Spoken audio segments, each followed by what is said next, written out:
Should you build your own FPV quad or just buy, bind and fly and hit the skies? If you are like me, you're wondering where your money goes faster, on the bench or out of the box. The motivation for this video is recent price changes. For example, I used to buy SpeedyBee F405 stack for around 65 euro, now it's around 85 euro plus, so I had to switch to JHE MCU stack in my new build just because of its price. Today we will revisit real cost of both options and which one might make more sense for your wallet. Let's go! Just one important statement, guys. This video is not sponsored by any party. I'm using my own money to buy everything you see in this video, and also all the links to all the websites are not sponsored. It's just a common sense. This is hobby websites and you know them all, obviously. This is the order I mentioned in the intro section. So I've placed this order for SpeedyBee F405 V4 stack on last day of March, and the price was around 64 euro. And with bulk discount on my purchase, I got 55-ish euro price. But if you open this link now, this item is out of stock and it's already 78 euro. By the way, it's already discontinued by SpeedyBee, so that might be why it's out of stock and why the price is so high. But anyway, if you're going and try to look for SpeedyBee F405 stack, we just coming up with a rough price of 85 plus euro, which is in our case 88 euro. So that actually pushed me to use JHE MCU hardware. I haven't flown it before, but let's see how it flies in our future videos. Let's talk numbers. This is my very budget-friendly build as of June 2025. Camera from 25 euro, frame 30 euro, stack 60 euro, VTX and antenna 30 euro, ILRS receiver 12 euro, motors and props total 211 euro. All parts used in this build are linked in the video description.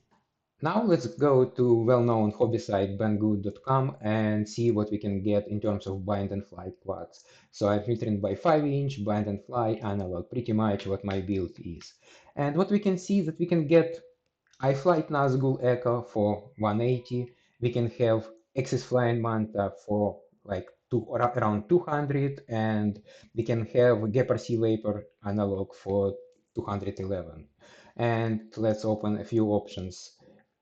So iFlight Nazgul is 179 without a receiver, but even if you add VLRS receiver, it just adds up less than 10 euro. Gepard Sea Vapor, pretty much 214, price very comparable with what I have in my build. And Axis Flying Manta, even with GPS, which is like deal breaker, right? Axis Flying is 197. And it makes absolutely no sense money-wise to build your own quad. So money-wise, it's better to go and grab ready-made bind and fly quad. Get it, fly it, crash it, and then fix it. Let's look on another aspect of build versus bind and fly. So if you're building your quad and it teaches you how to troubleshoot the quad, you can replace a motor, you can swap VTX without any problems. With bind and fly, you might depend more on support or on community, on people who can fix the quad. And over time, it might cost more, especially if you crash. And believe me, you will crash because like everybody crashes. And my first year of FPV was every time I go to fly, I always crash and come and order some replacement parts on AliExpress, wait for a couple of weeks and then fix the quad and go and do another crash.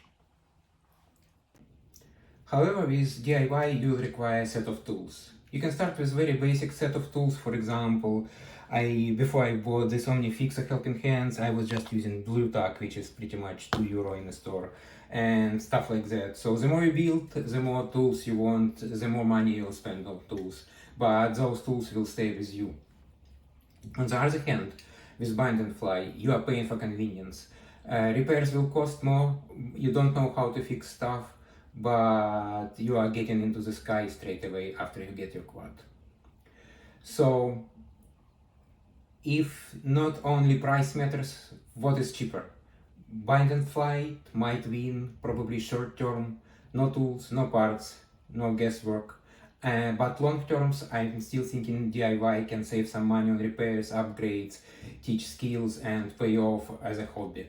So if you are brand new, just want to fly, just go and buy Bind and Fly quad. If you are down to learn and tinker, build it yourself. It's fun, it's worth it. Build at least 2-3 quads before you start buying Bind and Flights. So which one would you go, build or buy? Please let me know in the comments down below. Also, if you find this useful, please give it a like and also consider subscribing to my channel. Thank you and see you in the next videos.